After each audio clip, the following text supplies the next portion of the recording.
Hello மக்களே, விவசாயிகள் நிறைய மாவட்டங்களில் தொடர்ந்து போராடிக்கிட்டு தான் வர்றாங்க. இதுக்கு என்ன காரணம் அப்படிங்கிறத பற்றி தான் இந்த வீடியோவில் பார்க்க போகிறோம். தென் போலீஸோட அடக்குமுறையுமே அதிகமாக இருக்குது. சிஎம் அவர்கள் போலீஸை வச்சு எங்களை அடக்குறாங்க, எங்களை கேள்வி கேட்க விட மாட்டேங்கிறாங்க, அவங்க மேலே தான் தப்பு இருக்குது, நீங்கள் என்ன சொல்லி ஆட்சிக்கு வந்தீங்க, இந்த மாதிரியெல்லாம் கொஸ்டின்ஸ் எழுப்பிட்டுருக்காங்க. இதுக்கு பதிலடி கொடுக்குற மாதிரி சிஎம் அவர்கள் திருச்சி பொதுக்கூட்டத்தில் பேசினப்ப இதுக்கான விளக்கத்தை கொடுத்துருக்காங்கன்னு நினைக்கிறேன். இதை கேட்டு பாருங்கள். விவசாயிகளோட அந்த கடனை தள்ளுபடி மேக்சிமம் இந்த 1 மந்த்ல என்ன செய்ய முடியுமோ அதை செஞ்சா நீங்க தான் அந்த நிதி சம்பந்தமா இருக்கிற எல்லா கேட்டையும் லாக் பண்ணி வச்சுட்டு போயிருக்கிறீங்க. அதை சரி செய்ய வேணாமா? இதில் விஜய் அவர்கள் என்ன சொல்கிறாங்க அப்படின்னா, நிதி நிலைமை தட்டுப்பாடெல்லாம் இருக்குது, கடைசியாக இருந்த ஆட்சியில் உள்ளவங்க எல்லா இதையுமே காலி பண்ணி வச்சுட்டு போயிருக்காங்க, இதெல்லாம் சரி செஞ்சிட்டதுக்கு அப்புறமே தான் அவங்க கொடுத்த முழுமையான வாக்குறுதி விவசாய கடன்கள் முழுமையாக தள்ளுபடி செய்யப்படும் அப்படிங்கிறத நிறைவேற்ற முடியும். அதுக்கு முன்னாடி மேக்சிமம் அவங்களால என்ன முடியுமோ அதை நாங்கள் பண்ணியிருக்கோம் அப்படிங்கிறது தான் இதுக்கான விளக்கம். நெக்ஸ்ட்டு இதுக்கிடையில் ஒரு கூட்டத்தில் ஆதவ அர்ஜுனா அவர்கள் பேசினாங்க. அவங்க ஸ்போர்ட்ஸ் மினிஸ்டராக இருக்காங்க. அவங்க என்ன சொல்லியிருக்காங்கன்னா, விவசாயத்தை விட ஸ்போர்ட்ஸ் மேனாக இருக்கிறது தான் ரொம்ப கஷ்டம் அப்படிங்கிற மாதிரி. அவங்க காலைல இவ்வளோ நேரம் நாங்கள் எந்திரிக்கிறோம், தென் இவ்வளோ ப்ராக்டிசஸ் இருக்குது அப்படிங்கிற மாதிரி சொல்லியிருக்காங்க. இது கொஞ்சம் அன்ஃபேராக படுது.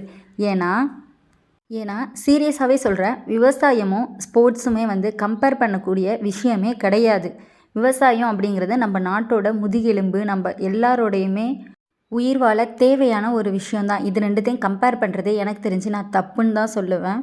ஏன்னா விவசாயங்கிறது எது கூடயுமே கம்பேர் பண்ண முடியாத ஒரு விஷயந்தான். இவங்க ஆதவ அர்ஜுனா என்ன பேசினாங்க அப்படிங்கிறத நான் இதில் அட்டாச் பண்ணியிருக்கேன். இதை கேளுங்க, நெக்ஸ்ட் பார்க்கலாம். விவசாயத்தோட ரொம்ப கஷ்டமான துறை விளையாட்டு துறை. ஏன்னா ஒரு விளையாட்டு வீரன் காலைல 5 மணிக்கு எந்திரிச்சு 6 மணிக்கு கிரவுண்ட்ல இருக்கணும். 3 மணி நேரம் அவனுடைய பிராக்டிஸ் செஷனை பாத்தீங்கன்னா, நீங்க ஜம்பிங் பண்ணணும், ரன் பண்ணணும், ஸ்பிரிண்ட் பண்ணணும், 40 நிமிஷம் கண்டினியூஸா ஓட வைப்பாங்க, திடீர்னு மலை மேல ஏறி ஓட வைப்பாங்க, ஸ்டெப்ஸ் ஓட வைப்பாங்க. விவசாயத்தோட ரொம்ப கஷ்டமான துறை விளையாட்டு துறை.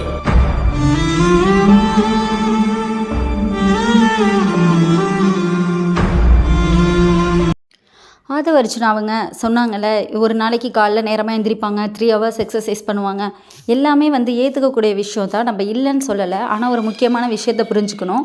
ஒரு விளையாட்டு வீரர் இன்கேஸ் ஒரு இடத்துல அவங்களோட பயிற்சியை ஒரு நாள் ஸ்டாப் பண்ணிட்டாங்களோ, அது மூலயமா என்ன ஆகும்னா, ஏதோ ஒரு காம்படிஷனில் அவங்களால வின் பண்ண முடியாமல் போகலாம்.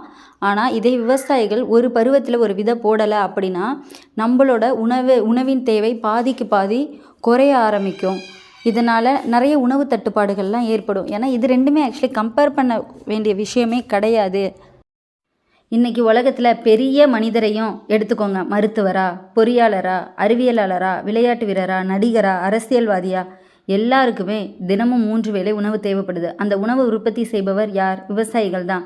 அதனால தான் முன்னோர்கள் எல்லாருமே சொல்லியிருக்காங்க, உழுதுண்டு வாழ்வாரே வாழ்வர், மற்றர் எல்லாம் தொழுதுண்டு பின் செல்பவர். இந்த வரிக்கு 1000 ஆண்டுகள் முன்னவாவே சொல்லப்பட்டன.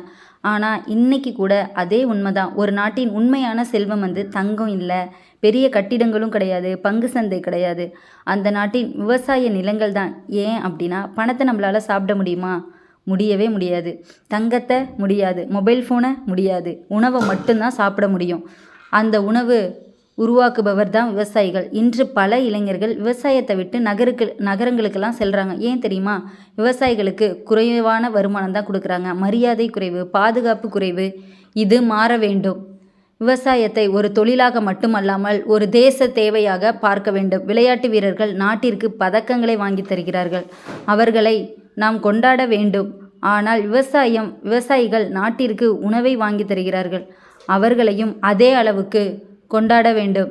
ஒரு கிரிக்கெட் வீரர் சதம் அடித்தால் செய்திகளில் வருகிறது, ஒரு விவசாயி சாதனை மகசூல் எடுத்தால் எத்தனை சேனல்கள் பேசுகின்றன? இதுதான் நம்ம சிந்திக்க வேண்டிய கேள்வி. விளையாட்டு முக்கியம், ஆரோக்கியத்திற்கும் நாட்டின் பெருமைக்கும் அது அவசியம். ஆனால் விவசாயம் அதைவிட அடிப்படையானது. ஏனென்றால் விளையாடுவதற்கு முன்பும் உணவு வேண்டும், வெற்றி பெறுவதற்கு முன்பும் உணவு வேண்டும், வாழ்வதற்கே உணவு வேண்டும். அதனால்தான் ஒரு நாட்டின் முதுகெலும்பு விவசாயி. நான் தயக்கமின்றி சொல்வேன், அது விவசாயிதான். வயலில் வியர்வை சிந்தும் அந்த மனிதர்கள் கைகளில்தான் நம் எதிர்காலமே இருக்கிறது. விவசாயியை காப்போம், விவசாயத்தை வளர்ப்போம், உணவை உருவாக்குபவர்கள் மதிப்போம். நன்றி.